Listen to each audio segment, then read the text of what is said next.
اس میں یہ بحث شروع ہوئی کہ یہ جو بلیک میلنگ ہے، جس کے لیے وزیراعظم عمران خان بلیک میلنگ کا لفظ استعمال کرتے ہیں، اور حکومت کے جو دیگر رہنما ہیں وہ بھی یہ کہتے ہیں کہ وزیراعظم عمران خان کو بہت سیاسی سمجھوتے کرنے پڑ رہے ہیں۔ وہ کبھی اشارہ کاف لیگ کی جانب کرتے ہیں کہ کاف لیگ کو پنجاب میں سینٹ کی ایک نشست پر اکوموڈیٹ کرنا پڑا، اس سے پہلے کاف لیگ کو وزارتیں دینی پڑیں، پھر ایم کیو ایم کے ساتھ بہت زیادہ کمپرومائزز کرنے پڑے، لیکن اس کے باوجود یہ جو بار بار چیلنجز سامنے آ رہے ہیں، خاص طور پر پی ڈی ایم کا جو چیلنج وقتی طور پر ختم ہوا تھا حکومت کے لیے، اس کے بعد جہانگیر ترین کا جو چیلنج سامنے آیا، اور اس کے بعد بلوچستان میں بھی حکومت کے لیے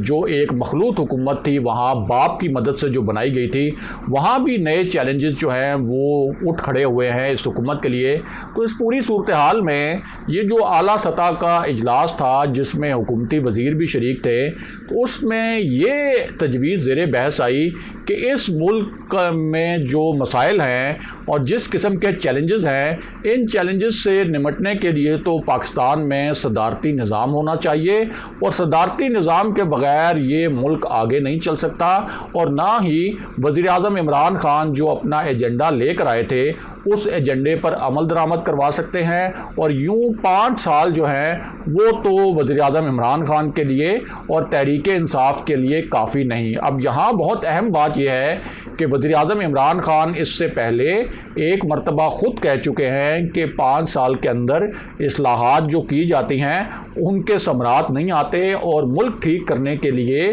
کم سے کم 10 سال درکار ہوتے ہیں۔ اور اس سے بھی یہ تاثر بن رہا تھا کہ وزیر اعظم عمران خان یہ چاہتے ہیں کہ ان کا جو اقتدار ہے اور ان کی حکومت ہے یہ صرف 5 سال تک قائم نہ رہے، اور اس کے 2 ہی طریقے ہیں۔ ایک طریقہ تو یہ ہے کہ 5 سال کے بعد الیکشن ہو اور وہ الیکشن دوبارہ جیت جائیں، اور دوسرا طریقہ یہ ہے کہ ملک کے اندر کوئی ایسا صدارتی نظام لایا جائے کسی چھو منتر کے ذریعے، جس قسم کے چھو منتر پاکستان کی سیاسی تاریخ میں پہلے بھی ہوتے رہے ہیں، اور اس کے تحت وزیر اعظم عمران خان صدر بن جائیں اور ان کے پاس تمام اختیارات آ جائیں، اور پاکستان کے اندر ایک جو پارلیمانی نظام ہے اس نظام کا خاتمہ ہو جائے۔ اب اس حوالے سے بڑی دلچسپ قسم کی ایک بحث جو ہے وہ اس اجلاس میں ہوئی، اور اس کے بعد جو حکومتی وزراء ہیں انہوں نے بھی، اور جو پی ٹی آئی کا جو سوشل میڈیا سیل ہے اس نے صدارتی نظام کے حوالے سے باقاعدہ ٹرینڈ چلانے شروع کیے سوشل میڈیا پر۔ ٹویٹر پر یہ ٹرینڈ رہا ٹاپ پر، اور فیس بک کے اوپر بھی اس ٹرینڈ میں لاتعداد پوسٹ کی گئیں، اور اس کے ساتھ ساتھ جو حکومتی شخصیات ہیں وہ خود بھی اس ٹرینڈ کے اندر جو ٹویٹس ہو رہے تھے ان ٹویٹس کو ری ٹویٹس کرتے رہے، جس سے اندازہ لگایا جا سکتا ہے کہ اس وقت حکومت کیا پلان کر رہی ہے اور اس کے دماغ میں اور اس کے ذہن میں کیا کچھ چل رہا ہے۔ بہرحال اب واپس آتے ہیں کہ ایک وزیر کے ذریعے کیا پیغام رسانی ہو رہی ہے طاقتور حلقوں کے ساتھ، کیونکہ یہ جو صدارتی نظام کا حوالہ ہے اور صدارتی نظام کے حوالے سے جو بحث ہوئی ہے اس اجلاس میں جس کا ہم نے آپ سے ذکر کیا، اس پورے معاملے میں اسٹیبلشمنٹ ہی کلیدی اور ایک فیصلہ کن کردار ادا کر سکتی ہے۔ اب ایک ایسی صورتحال میں جب حکومت اور وزیر اعظم عمران خان ایک تاثر یہ بنا کہ ناخوش ہیں اسٹیبلشمنٹ کے حوالے سے، جو اس قسم کی خبریں آئیں کہ شہباز شریف کے ساتھ کچھ اسٹیبلشمنٹ کے نمائندوں کی ملاقاتیں ہوئیں، پھر کچھ اس طرح کی بھی خبریں آئیں کہ کوئی مبینہ طور پر ڈیل کے خد و خال تیار کیے گئے ہیں یا تیار کرنے کی کوشش کی جا رہی ہے، اور اس سے پہلے بھی خود حکومتی وزیر جو ہیں وہ اس بات کا تاثر دیتے رہے ہیں، اور خود وزیر اعظم عمران خان بھی یہ تاثر دیتے رہے ہیں کہ طاقتور حلقوں کے اپوزیشن کے ساتھ جو رابطے ہیں وہ وزیر اعظم عمران خان کے لیے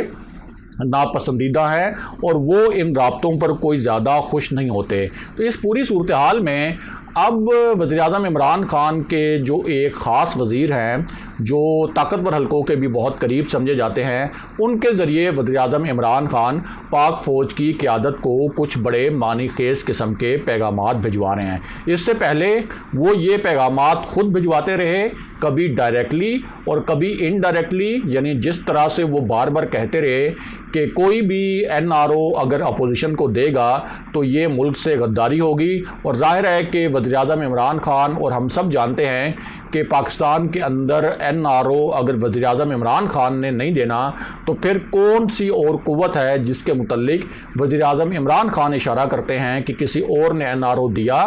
تو یہ ایک ملک سے غداری ہوگی۔ اب اس پوری صورتحال میں جو وزیر اعظم عمران خان کے آج کل بہت ایک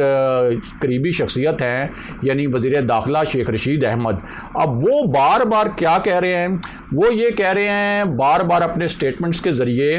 کہ شہباز شریف کی طاقتور حلقوں کے ساتھ کوئی ڈیل ہو رہی تھی۔ انہوں نے یہ الفاظ بھی استعمال کیے کہ 3 سے 5 ملاقاتیں ہوئی ہیں شہباز شریف کی طاقتور حلقوں کے نمائندوں سے، یہ ملاقاتیں حال ہی میں ہوئی ہیں، ہم عمران خان کے ساتھ آئے ہیں، ہم عمران خان کے ساتھ رخصت ہو جائیں گے، اور خود وزیر اعظم عمران خان اپنے وزیروں کے ذریعے یہ پیغامات بھی بھجوا رہے ہیں انڈائریکٹلی اسٹیبلشمنٹ کو کہ میں اسمبلیاں بھی توڑ سکتا ہوں۔ اب اسی پوری صورتحال میں 5 وزیروں کی جو army chief general Qamar Javed Bajwa سے ملاقات ہوئی اس کے متعلق بھی ایک اہم ڈیولپمنٹ ہے۔ پہلے تو